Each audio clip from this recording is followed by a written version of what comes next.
In this video, we're talking about property management fees and how much you should pay your vacation rental property manager. So stay tuned. Vacation Rental Machine helps hosts just like you learn how to start, grow, and scale your short-term rental business. This show is all about creating systems that help you automate your business, giving you more time and money freedom. If you're ready to start living the vacation rental life, then subscribe to this podcast today. Come and join us on our Facebook group, The Host Nation, where we'll be talking about starting, automating, and scaling a short-term rental business. Now, on to the show. Hey, welcome back, Host Nation, to another episode of Vacation Rental Machine. I'm Julian Sage with John Bell. In the last video, we were talking about self-management versus hiring a property manager, and how do you know which is the best decision for you? If maybe you are an investor, maybe you're looking to start a business and grow a property management company, what are some of the different things that you should consider? But today we're talking specifically about property management fees. So John, being a short-term rental property manager, what's the typical rate that you see being charged as kind of the industry standard? Because when I talk to a lot of people always say like, oh, long-term rental management, it's only like, 10% or $120 a month. And it really seems like, something that's really, really affordable. But when you start talking to maybe property managers and they start hearing some numbers, 20%, 25%, 30%, even some locations I've heard up to like 40%, there's a wide spread of numbers. So as a property manager yourself, what's the typical rate that someone can expect to pay for someone to manage their short-term rental or vacation rental property? I definitely would say south of 30%. Now, of course, during the higher tier, you must be providing a stellar service. The higher the tier goes up, the more of a service you should receive. Now, that doesn't mean that everything is looming right around that 30% mark. But what that means is that when you go down, because I've seen things just go down to a flat fee of maybe $200 a month, no matter what you bring in. And for those services like that, they're only taking a small portion of the daily business. They're not doing everything that they need to do to actually make sure everything is 100% perfect. That means they might only do messaging. They means they might only put together guest books, and they handle just the guests being able to check into the property, and everything else is up to you or somebody else to kind of manage and remediate. Services that are going to be on that higher tier include pretty much hands off for everything. That means they handle the maintenance. That means they handle cutting the grass. That also means that you are pretty much just getting an invoice and a payout at the end of each month, and you don't even know kind of what's going on unless it's provided in some sort of report. This also might mean that they are booking and maintaining the place on their own. You don't even go there yourself. When the fees are that high, you just need to make sure things work, right? You need to know that you got the right revenue coming in that makes that fee worth whatever you have to give up, and you're still making the profit that you'd want to make. Now, because co hosting and hiring a property manager can be a little unique, maybe your higher tier fees included extra things, like maybe they purchased the furniture instead of you, which is why their fee is so much higher. Because those things can be worked out and they're really just a contractual agreement, that might be okay as long as you're getting that extra service out of the property manager themselves. Again, let's really address the difference between long-term renting and property managers and short-term rental property managers. On the long-term side, they probably have to talk to at least 20 people before they find one person that will occupy it for a year, and that's pretty much it. And then they just collect rental payments. Very easy. Short-term rental property managers have to deal with every single reservation, every single guest. These guests could roll in 4 to 5 days at a time.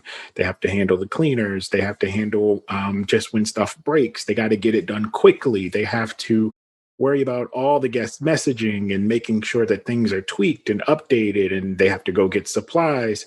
There's a lot that they have to do, or we have to do, since we also are property managers. So that's why the fees are so much more. And we try to, of course, incorporate everything in our fees, but we're talking consumables like toiletries and those other supplies, linen, repurchasing and things. All of that comes out of the fee. So it's definitely You're not worth it to try to get full service at 10% because something is going to lack. In some cases, the more you pay, the more confidence you have that things will be done right. If you try to go for that 199 service, in some cases, it's not going to be 100% solution. It's only going to solve maybe one or two buckets. So, John, you kind of shared a range anywhere from 10% or a flat fee all the way up to like 25, 30% even for, maybe specific areas or specific types of properties. So let's say someone is trying to maybe save a little bit more money. They're comparing different managers out there and they listen to one manager who's offering at the low spectrum. And then there's another manager offering at the higher spectrum. Maybe that low percentage, it's definitely probably going to add a few extra bucks into that investor, that property owner's pocket. But what can they expect, like in addition, that some of the responsibilities that they might have that that property manager is probably not going to include at that specific rate? Sometimes it could be as simple as who's putting the trash out, who's cutting the grass. It could be also as simple as, hey, who's responsible for when something breaks inside of the apartment? Are they calling you and having you arrange somebody, or are they handling it themselves? You got to look at every property manager is going to give you services that they provide in some sort of checklist. And they normally have a varying amount of services that you can select from, maybe a base and then a premium or whatever they want to call it. Take a look at the tiers. In some cases, you might only want to go for a certain amount. Maybe you're okay handling all the maintenance because maybe you're an investor, you have your own flipping crew in a sense where you have access to people that might be needed to service the place. So you don't need all those services. And typically that's what we find when we work with property owners that own multiple properties. Well, they have multiple properties. They also have multiple crews kind of roaming around at any given time. So we don't charge them as much because, hey, they already have a plumber on deck. I literally just call or text them and just say, hey, there's an issue here. And they go and address it. And I don't have to charge a fee or be the middleman. So it's really about looking at their feature list and just finding the gaps. Sometimes it could be as simple as, hey, we do everything except dynamic pricing, or we do everything except, like I said, handling the guests as soon as they check in because they don't necessarily have boots on the ground. Maybe they handle everything. They even have their own service providers for AC units, refrigerators, and things, which might bring you way up on the tier because those people are staff members at that point. There's a broad spectrum here. It's really about finding the gaps that you're looking to fill or not looking to fill and picking the right service and picking between two different providers that can provide the same service. In some cases, you might want to rely on just the overall experience of that one particular host who just has more experience than the other. And in some cases, I mean, there's going to be a few of us in almost every market. You can definitely interview just like you would interview an employee and figure out who you have the best relationship with or who do you feel like you can interact with pretty consistently because in some cases you might have to talk once a month or twice a month. So you do want somebody that you can at least tolerate.